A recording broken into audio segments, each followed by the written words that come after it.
So for today's vlog, tayo ay operation back to stock pa rin. So ang goal natin is mabalik sa stock settings itong ating Corolla. This is 1996 and big body GLI. So ang gagawin natin is magpapalit tayo ng mga belts. Okay? So papalitan natin itong timing belt. Yan, papabukas natin yan. And also yung power steering belt. Yan, itong portion na to. Kasama din itong alternator belt. Okay. Tsaka itong aircon belt. So power steering belt, alternator belt, aircon belt, at itong timing belt. Okay. So ito, bumili na ako ng mga pyesa. Okay. So papakabit ko na lang sa shop. Tapos ito guys, no. Ito sa part na to, papalitan natin din itong hose na ito. Okay. Yan, papalitan natin yan kasi may mga cracks na siya. At may mga leaks na rin yung hose na yan. Okay. So I believe ito yung sa brake. Part ng brake system yan. Kasi may lumalabas dyan na brake fluid. Okay, kung i-zoom in natin. So tingnan nyo guys na.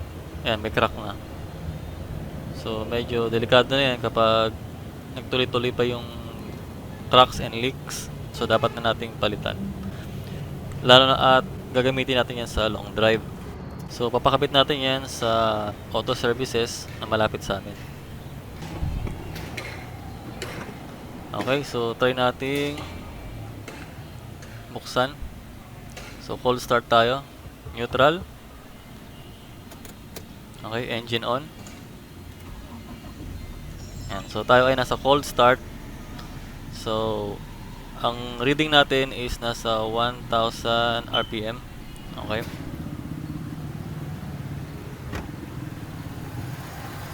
So ito yung tunog ng kanyang mga belts and ko-compare natin siya kapag siya ay napalitan na. Yung tunog ng before and after. Okay. Yan. So ganyan ang kanyang tunog. Observe natin mamaya kung may mga changes sa tunog at sa performance ng sasakyan after mapalitan na mga belts. Okay?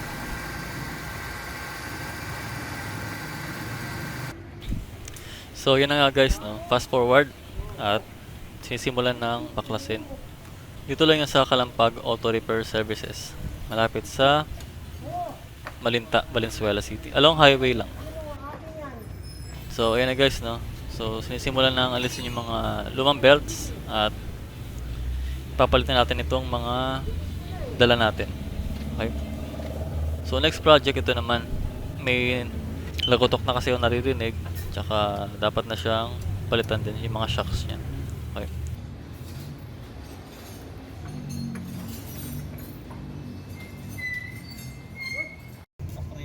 So ito na nga guys yung tinanggal na hose.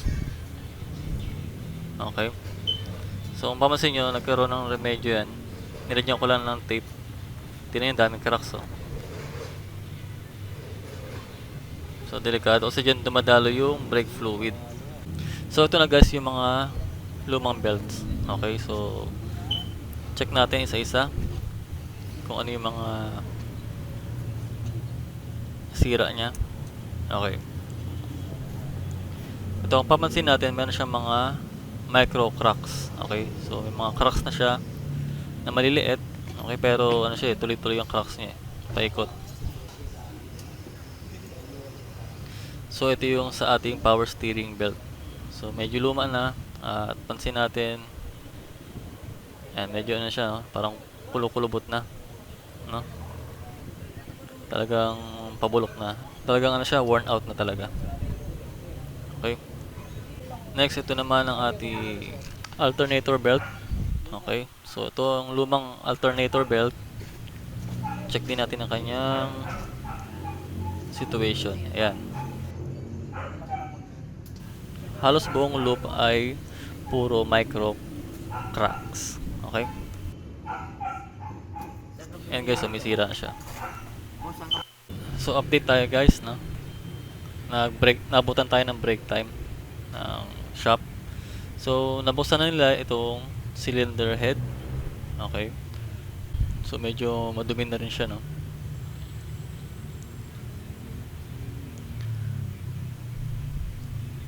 Then ito yung ating papalitan na timing belt. Okay. Yan guys. And ipapaayos na rin natin yung kanyang timing. Okay. Then ito na guys yung nabiling hose. Okay. Ito yung luma. Puro cracks. Yan. Ito na yung bago. Okay.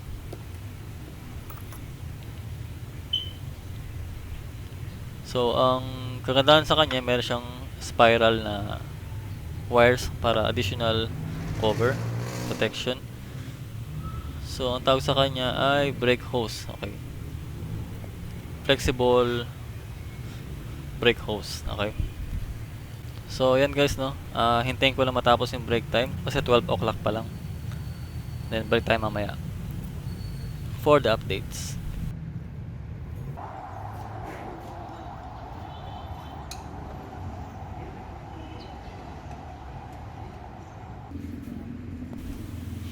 So guys, update tayo. So ito na yung lumang flexible hose or brake hose. Okay. Ayan. Talagang palitin na siya guys, no? So ito na yung bagong palit. Ayan. So ang istorya pala dito is masyadong mahaba itong flexible hose. So kinat nila sa size ng existing kasi masyadong mahaba. So pinutulan lang nila and then para mag-fit doon sa sa sasakyan.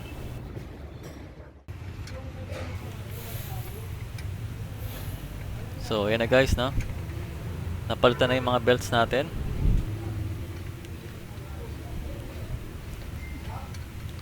So alternator belt.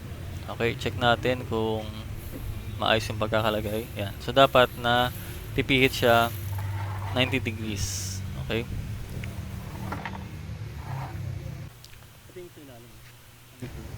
Ganun sa ilalim. So check natin itong aircon belt. Yan. So dapat natutwist siya ng ganyan. So hindi masyadong masikip, hindi masyadong maluwag. Okay. Okay, so guys, nakabit na yung mga belts and timing belt na correct na rin yung na-adjust na rin yung timing. Okay, so yan na guys, no, maanda na siya. Okay, check natin sa loob. So this is called start.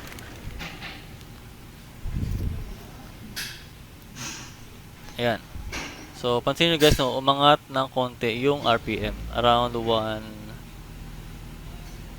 and 1.1, nasa 1,100. So tumaas yung RPM niya.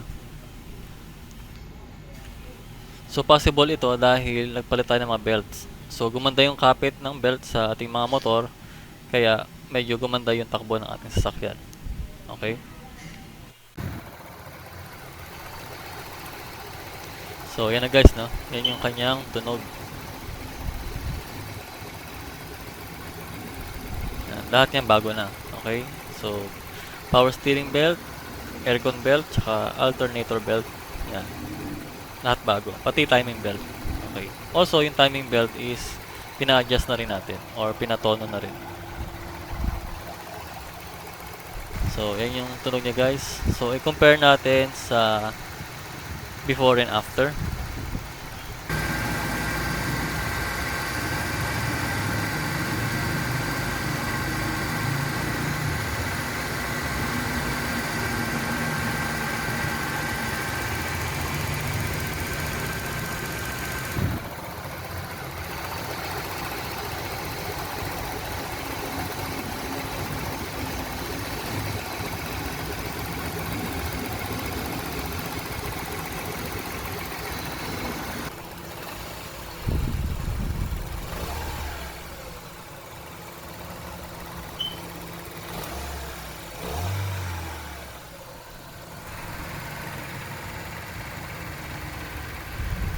So, yan guys, no.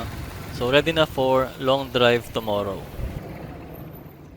So, ito yung result ng fuel efficiency niya after natin magpalit ng mga belts, spark plugs, change oil, and also yung timing belt.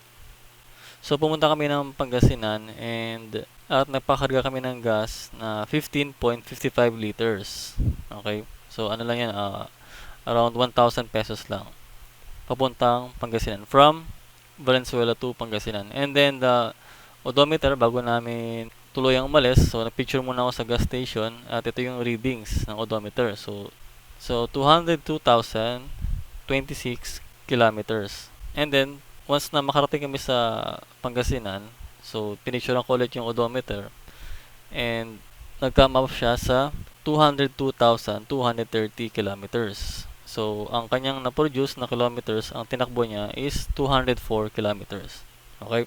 So sa pag-divide ng fuel mileage, okay, ng efficiency niya, ang formula niya ay kilometers produced divided by liters na pinakarga mo.